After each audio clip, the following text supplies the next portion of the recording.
जब भी आपकी कहीं नौकरी लग जाती है, आप कहीं भी ज्वाइन करते हैं, तो आपके आस पड़ोस के जो लोग होते हैं या फिर आपके घर वाले जो होते हैं, एक ही बात आपसे बोलते हैं, आपको हमेशा सुनने को मिलता है कि लो बैठ के राज भोगब, पैसा झोरब बैठ के। मतलब लोगों के मन में यह परसेप्शन बन गया है कि अगर आपका सरकारी नौकरी लग जाता है तो फिर आपको ज्यादा काम नहीं करना पड़ता है, आप घर बैठे ही बिना काम के आपको तनख्वाह मिल जाता है। और दूसरा परसेप्शन यह बना रहता है लोगों के मन में, सरकारी नौकरी मिल गया इसका मतलब कि आपको ऊपरी आमदनी बहुत ज्यादा होगी, आपको तनख्वाह उठाने की जरूरत पड़ेगी ही नहीं। हम भी यही सोचते हैं, जब भी कहीं नौकरी लगता है सबसे पहले हम देखना चाहते हैं कि उसमें ऊपरी आमदनी है कि नहीं, किस विभाग में मेरा जॉब लग रहा है, वहां पर ऊपरी आमदनी कितना हमको मिलेगा। ये ह्यूमन नेचर है, सब जगह यह लोग देखते हैं। सब लोग नहीं देखते हैं, परसेंटेज लोग देखते हैं। उसमें जो ईमानदार है वो अपने तनख्वाह पर ही खुश रहते हैं, वो अपना काम आराम से करते हैं। अभी एक मामला आया है, एक जिला है बिहार में ही, मैं जिला का नाम नहीं लूंगा और न ही मैं उस महिला का नाम लूंगा। एक महिला को भी नौकरी से हटाया गया है जो कि बेल्टॉन के थ्रू डाटा एंट्री ऑपरेटर थी। मैं यहाँ पर न जिला का नाम बताऊंगा और न ही मैं उस महिला का नाम बताऊंगा, क्योंकि ये एक गोपनीय बात है। क्योंकि वो लेटर सर्कुलेट हो रहा है सभी जगह, तो ये गोपनीय नहीं रहा है। लेकिन मैं अपने चैनल से उस महिला का नाम नहीं बताऊंगा, क्योंकि सबका प्राइवेसी होता है। तो हुआ क्या है कि जन्म और मृत्यु वाले विभाग में उस हमारी बहन का पोस्टिंग हुआ था। कुछ लोग थे जो कि शरारती तत्व ही होंगे या फिर अच्छे लोग होंगे, जो भी होंगे। तो इन महिला का, इन बहन का वीडियो बना लिया गया जब ये किसी को जन्म मृत्यु बनाकर दे रही थी और उसके एवज में उनसे पैसा ले रही थी। इनका वीडियो बना लिया गया और उस वीडियो के बल पे शिकायत कर दिया गया उच्च अधिकारी से। अब उच्च अधिकारी ने उस पर एक्शन लिया और इनको नौकरी से हटा दिया। आइए पहले आपको मैं पूरा लेटर पढ़ के बता देता हूं, आप देख लीजिए पूरा लेटर कि क्या मामला है और क्या एक्शन लिया गया है। तो आप देख सकते हैं यहाँ पर सबसे ऊपर कार्यालय जिला पदाधिकारी, यहाँ पर जिला का नाम दिया गया है गोपनीय प्रशाखा। गोपनीय प्रशाखा का यह लेटर निकाला गया है। मैं यहाँ पर जिला और महिला का नाम जो है यहाँ पर मैं ब्लर कर दे रहा हूं ताकि उनका जो प्राइवेसी है वो भंग ना हो। ठीक है, प्रेषक जो है जिला पदाधिकारी, जिला का नाम है, वहां के जिला पदाधिकारी जो है उन्होंने लेटर निकाला हुआ है। सेवा में निदेशक सह मुख्य रजिस्ट्रार जन्म और मृत्यु अर्थ एवं सांख्यिकी निदेशालय योजना एवं विकास विभाग बिहार पटना।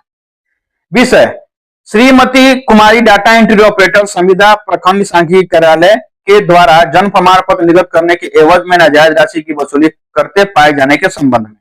महाशय, उपर्युक्त विषय के संबंध में कहना है कि प्रखंड कार्यालय में एक महिला कर्मी का राशि लेकर जन्म प्रमाण पत्र देने का वीडियो सोशल मीडिया पर वायरल होने के उपरांत उक्त मामले की जांच अनुमंडल पदाधिकारी से कराई गई। अनुमंडल पदाधिकारी द्वारा जांच उपरांत अपने पत्रांक इतना दिनांक इतना से जांच प्रतिवेदन समर्पित किया गया। समर्पित जांच प्रतिवेदन में प्रतिवेदित किया गया कि वायरल वीडियो श्रीमती कुमारी डाटा एंट्री ऑपरेटर संविदा प्रखंड सांख्यिकी कार्यालय की है एवं श्रीमती कुमारी डाटा एंट्री ऑपरेटर संविदा प्रखंड सांख्यिकी कार्यालय के द्वारा जन्म प्रमाण पत्र निर्गत करने के एवज में अवैध रूप से राशि ली गई है। जांच के क्रम में वायरल वीडियो सत्य पाए जाने पर वायरल वीडियो में जन्म प्रमाण पत्र निर्गत करने के एवज में नाजायज राशि ले रही महिला कर्मी श्रीमती कुमारी डाटा एंट्री ऑपरेटर संविदा प्रखंड सांख्यिकी कार्यालय से इस कार्यालय के ज्ञापांक इतना दिनांक इतना द्वारा पत्र प्राप्ति के 24 घंटे के अंदर स्पष्टीकरण की मांग की गई। उक्त के आलोक में श्रीमती कुमारी डाटा एंट्री ऑपरेटर संविदा प्रखंड सांख्यिकी कार्यालय द्वारा विलंब से दिनांक 10/1/25 स्पष्टीकरण का जवाब समर्पित किया गया, जो तथ्यहीन एवं सत्य के बिल्कुल परे है। स्पष्टीकरण के अपने कथन के समर्थन में कोई साक्ष्य भी प्रस्तुत नहीं किया गया। तदुपरांत श्रीमती कुमारी डाटा एंट्री ऑपरेटर संविदा प्रखंड सांख्यिकी कार्यालय का स्पष्टीकरण अस्वीकृत करने का निर्णय लिया गया। उपयुक्त तथ्यों से स्पष्ट है कि श्रीमती कुमारी डाटा एंट्री ऑपरेटर संविदा प्रखंड सांख्यिकी कार्यालय के द्वारा जन्म प्रमाण पत्र निर्गत करने के एवज में नाजायज राशि की वसूली की गई है। अतः उपयुक्त कृत्य के लिए श्रीमती कुमारी डाटा एंट्री ऑपरेटर संविदा प्रखंड सांख्यिकी कार्यालय की सेवा समाप्ति की अनुशंसा की जाती है। अब आप यहाँ पे सोच रहे होंगे कि इन महिला को हटा दिया गया तो अच्छा किया गया, क्योंकि यह अनर्गल काम कर रही थी। मैं भी इसका सपोर्ट नहीं करता हूं। अगर आप कहीं जॉब कर रहे हैं तो आपको ईमानदारी पूर्वक काम करना चाहिए। लेकिन मैं यह पूछना चाहता हूं कि अगर यही महिला कर्मी अगर राजकर्मी होती तो क्या इनको सीधे नौकरी से हटाया जाता? नहीं, इनको सस्पेंड किया जाता। आप जानते हैं कि अगर कोई भी राजकर्मी होता है या फिर केंद्र कर्मी होता है, अगर वो कितना भी बड़ा घूस ले ले या कोई भी कितना बड़ा भ्रष्टाचार करे, उनको केवल सस्पेंड किया जाता है। 2 3 4 5 महीने बिना तनख्वाह के वो घर बैठेंगे, फिर आकर नौकरी करेंगे, फिर वही अपना काम करेंगे। लेकिन चूंकि आप एक संविदा कर्मी है, आप एक आउटसोर्स कर्मी है, तो आपको सीधे नौकरी से हटा दिया जाएगा। गलत काम गलत होता है, वो चाहे राजकर्मी करे या फिर आपका संविदा कर्मी करे या फिर आपका आउटसोर्स कर्मी करे, सबके लिए आपका नियम एक होना चाहिए। संविदा कर्मी है तो आप सीधे उसको नौकरी से हटा देंगे, और अगर राजकर्मी है तो फिर आप उसको केवल सस्पेंड करेंगे। ऐसा नहीं होना चाहिए। और मैं एक पूछना चाहता हूं बात, बहुत सारे राजकर्मी या बहुत सारे सरकारी कर्मी ऐसे होते हैं जो कि लाखों करोड़ रुपए का गमन करते हैं और फिर कुछ दिन बाद जांच होता है, सस्पेंड होते हैं, फिर आकर नौकरी करते हैं। ये चूंकि एक जन्म मृत्यु बनाने वाली महिला थी, अब आप सोचिए कि जन्म मृत्यु बनाने वाली महिला कितना घूस ले सकती है। ज्यादा ज्यादा 100 रुपया, 200 रुपया, 300 रुपया, 1 रुपया भी ले, वो गलत है तो गलत है। लेकिन मैं पूछना चाहता हूं, क्या इससे उसका नौकरी जाना चाहिए? मैं समर्थन नहीं करता हूं, जहां भी आप काम करें ईमानदारी से कीजिए, लेकिन सरकार को सोचना चाहिए कि एक जो भी आपका कर्मी होता है, संविदा कर्मी, आउटसोर्स कर्मी, वो जॉब लेने के लिए जीतोड़ मेहनत करता है, पढ़ाई लिखाई करता है, अपना पूरा जिंदगी देता है, फिर उसका जॉब लगता है और एक झटके में उसका जॉब गायब। और मैं एक बात पूछना चाहता हूं, मैं आपको भी एक वीडियो दिखाऊंगा, वीडियो देखिएगा। ये एक जिले के आपका एसडीएम है, एसडीएम सर हैं, और ये बहुत ईमानदार हैं। मैं इनकी ईमानदारी पर कोई शक नहीं कर रहा हूं। आप इनका देखिएगा वीडियो। ये एक पंचायत में जाते हैं, वहां पे आवास का निरीक्षण करने, जो भी प्रधानमंत्री आवास योजना चल रहा है उसका निरीक्षण करने जाते हैं, और निरीक्षण करने के क्रम में जो ये बात बोलते हैं, आप पहले सुनिए, फिर मैं उसके बारे में आपको बताऊंगा। अरे 10 नाम करेंगे गांव में नहीं मिलेगा जी, क्या मजाक किए हो आप? बताइए, ऐसा पॉसिबल है? 10 नाम करेंगे तो 10 नाम याद नहीं रहेगा। कौन है सरिता देवी? नहीं पता आपको? सरिता देवी कौन थे? हस्बैंड जी के नाम बताइए। तो रमाकांत सिंह है। आज तुम सर्वे किया है, एक आदमी झूठा नहीं है। बिल्कुल सर। ऐसा सर्वे तो कल से नहीं करोगे सर्वे? हो गया आपका दिन पूरा।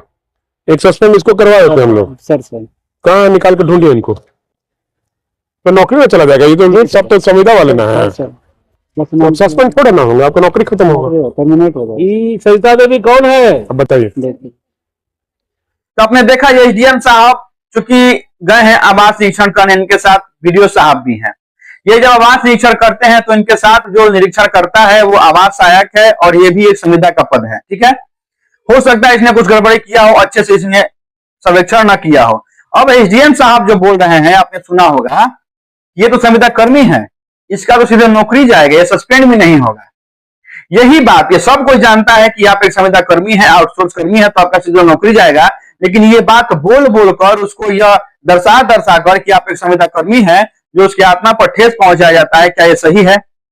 हम आउटसोर्स कर्मी हैं, हम संविदा कर्मी हैं, लेकिन अधिकारी जब ये बात बोल बोल कर और धमकी देता है तो हमें बुरा लगता है। हमको ये धमकी दे देकर हमसे कोई भी काम करा लिया जाता है, और हम जहां गलत नहीं होते हैं वहां भी हमें गलत ठहरा कर और यही धमकी दिया जाता है कि आपका हम नौकरी तुरंत खा जाएंगे। अब मैं पूछना चाहता हूं कि क्या कोई भी एसडीएम साहब या कोई भी डीएम साहब या कोई भी हो अधिकारी, क्या वो एक कार्यपालक सहायक या फिर जो भी डाटा एंट्री ऑपरेटर है या जो भी संविदा कर्मी है, क्या उसको एक नौकरी वो दे सकते हैं? क्या नहीं दे सकते हैं? जब वो नौकरी नहीं दे सकते हैं तो फिर वो किस लिए किसी का नौकरी खा सकते हैं? क्या उनको इतना हक है कि वो किसी का नौकरी खा सकते हैं? ये भी नहीं होना चाहिए। तो ये है हमारे, जो भी हमारा बिहार है उसका यही यहाँ पे तंत्र है कि जो भी संविदा कर्मी है या फिर आउटसोर्स कर्मी है, उनका नौकरी का कोई भरोसा नहीं है। आप पर कोई भी क्लेम लगा के, कोई भी ब्लेम लगा के आपको बस लेटर निकाल कर आपको घर वापसी कर दिया जाएगा कि अब जाइए अपने घर पर बैठिए, आपका सेवा वापस कर दिया गया है। अब ये महिला जो है, यह महिला अब जाएंगे अपने घर, बैठेंगे आराम से, क्योंकि इनका नौकरी अब चला गया है। कुछ लोग होते हैं शरारती तत्व, हो सकता है कि कुछ लोगों ने वीडियो बनाया होगा, इनको जानबूझकर फंसाया होगा, लेकिन फिर भी आप अगर सरकारी काम कर रहे हैं तो आपको सतर्क रहना चाहिए, आपको ऐसा काम नहीं करना चाहिए। ये कृपया भी ले रही हैं, वो गलत कर रही हैं। आप भी आगे से कहीं जाइएगा तो आपसे रिक्वेस्ट रहेगा कि आप कहीं भी 1 रुपए किसी से मत लीजिएगा। देखिए, ऊपरी आमदनी कमाने के 2 तरीके होते हैं। पहला, एक आप जब दूसरे आपके सामने कोई अगर आया है कोई काम करने के लिए, आप उसका काम कर दीजिएगा, अच्छे से कर दीजिएगा, टाइम पर कर दीजिएगा, तो सामने वाला खुश होकर आपको कुछ इनाम स्वरूप पुरस्कार राशि आपको दे देता है। और दूसरे कर्मी ऐसे होते हैं जो कि जब तक काम नहीं करते हैं, जब तक कि सामने वाला कुछ उनको न्यौछावर ना कर दे, कुछ उन पर चढ़ावा ना चढ़ा दे। ये गलत बात है। आप किसी को मजबूर नहीं कर सकते हैं कि आप पैसा दीजिए तब मैं आपको काम करूंगा, ऐसा नहीं है। आप ईमानदारी पूर्वक काम कीजिए, सामने वाला खुद खुश होकर आपको कुछ ना कुछ पुरस्कार राशि दे देगा। आपके पास 2 मिनट है तो मैं थोड़ा आपको एक कहानी बता देता हूँ। कहानी सुनकर आपको मजा भी आएगा और कुछ सीखने को भी मिलेगा। एक बार की बात है कि अकबर के दरबार में बीरबल बैठे हुए थे, तभी एक सिपाही एक आदमी को पकड़ कर लाता है और बोलता है कि सरकार, ये कोई भी काम करता है तो उसमें घूस लेता है, इसको आप सजा दीजिए। अब वहां पर कहते हैं अकबर साहब बीरबल से कि बीरबल, ये बताओ इसको ऐसा कौन सा काम दिया जाए जहां पर ये घूस नहीं ले सकता है, भ्रष्टाचार नहीं कर सकता है। बीरबल बोलते हैं कि सरकार, ये भ्रष्टाचार करना ही चाहता है, घूस लेना ही चाहता है, तो इसके लिए ऐसा कोई काम नहीं है जहां पर ये घूस न ले। इसको आप कोई भी काम दीजिएगा, ये घूस जरूर लेगा। ऐसे में उस दरबार में एक और सज्जन बैठे हुए थे, उन्होंने कहा कि नहीं, मैं एक ऐसा काम बता दूंगा जहां पर कि ये घूस नहीं ले पाएगा। बीरबल ने कहा कि ऐसा हो ही नहीं सकता है, ऐसा कोई काम नहीं है जहां पर कोई अगर घूस लेना चाहे तो वो घूस ना ले पाए। तब उस सज्जन से अकबर ने कहा कि आप ही ऐसा काम बता दीजिए जिससे कि यह उस काम को कर पाए और वहां पर घूस ना ले पाए। तो उस सज्जन ने बताया कि इसको नदी के किनारे बैठा दीजिए और इसको बोलिए कि वो नदी का धारा गिने, कि नदी में कितने धारे दिन भर में, पूरे दिन में आ रहे हैं, वो धारा गिने। बस इसको यही काम दे दीजिए, वहां पर ये कोई भी भ्रष्टाचार नहीं कर पाएगा, कोई भी घूस नहीं ले पाएगा। अकबर ने ऐसा ही किया, उसको नदी किनारे बैठा दिया, बोला कि तुम यहां पर बैठकर धारा गिनो। अब कुछ दिन बीत गए। बीरबल ने कहा अकबर से कि सरकार, चलिए थोड़ा देखा जाए कि वो जिस आदमी को आपने लगाया था काम पे, वो अपना काम सही से कर रहा है कि नहीं कर रहा है। अकबर और वो सज्जन पुरुष जिन्होंने वो काम सुझाया था, वो और बीरबल, तीनों आदमी नाव पर सवार होकर और भेष बदलकर निकल गए उसका जांच करने के लिए। जब वो लोग जा रहे थे तो जब उसके पास से गुजरे जहां वह व्यक्ति काम कर रहा था, तो उस व्यक्ति ने जोर से आवाज देकर उनको अपने पास बुलाया, ए इधर आओ। अकबर ने कहा कि चलो उसके पास चलते हैं। जब वो लोग उसके पास गए तो वो व्यक्ति बोला कि मुझे यहां पर रखा गया है अकबर के द्वारा, महाराज के द्वारा, उन्होंने मुझे यहां पर नदी का धारा गिनने के लिए रखा हुआ है कि मैं यहां पर धारा गिनूं। लेकिन तुम जब नाव से जा रहे थे तो जो धारा थी वह एक वेग से बह रही थी और तुमने उस वेग को बिगाड़ दिया है। तो अकबर ने कहा कि नहीं, हमने जानबूझकर ऐसा नहीं किया, हम अपने काम से जा रहे थे। तो उस व्यक्ति ने कहा कि तुम कोई भी काम से जा रहे हो, तुमने उस धारा को बिगाड़ दिया है, मैं जो गिनती कर रहा था उसमें गड़बड़ी आ गई है और मैं तुम्हें नहीं छोड़ूंगा, मैं तुम्हें लेकर चलूंगा महाराज के पास, वो तुम्हें मृत्यु दंड देंगे। तब महाराज ने कहा, जो भेष बदले हुए थे, कि नहीं नहीं, मुझे मृत्यु दंड नहीं चाहिए, इसका कोई उपाय बताइए। तब उन्होंने कहा, उस व्यक्ति ने कहा कि तुम मुझे 2 सोने के दिनार दे दो, मैं तुम्हारा शिकायत महाराज से नहीं करूंगा। तब वहां पर महाराज ने फिर अपना असली रूप दिखाया और फिर उन्होंने बीरबल से कहा कि बीरबल, तुम सही कह रहे थे, दुनिया में ऐसा कोई काम नहीं है जो अगर कोई चाहे कि हम उसमें कुछ घूस ले या भ्रष्टाचार करें तो उसके लिए कोई काम ऐसा नहीं बना है कि वो ईमानदारी पूर्वक कर पाए। जो घूस लेने वाला है, भ्रष्टाचार करने वाला है, वो कहीं भी घूस लेगा, कहीं भी भ्रष्टाचार करेगा। तो मेरा बस यही ये कहने का ये कहानी एक तात्पर्य था कि आप कहीं भी जाएं, काम करें तो आप अच्छे से काम करें, क्योंकि बुरे काम का फल बुरा ही होता है, उसे कभी भी अच्छा फल आपको नहीं मिलेगा। ईमानदारी पूर्वक काम कीजिए, बाकी आपको ईमानदारी पूर्वक काम करने का आपको फल मिलेगा ही, उसका रिजल्ट आपको मिलेगा ही।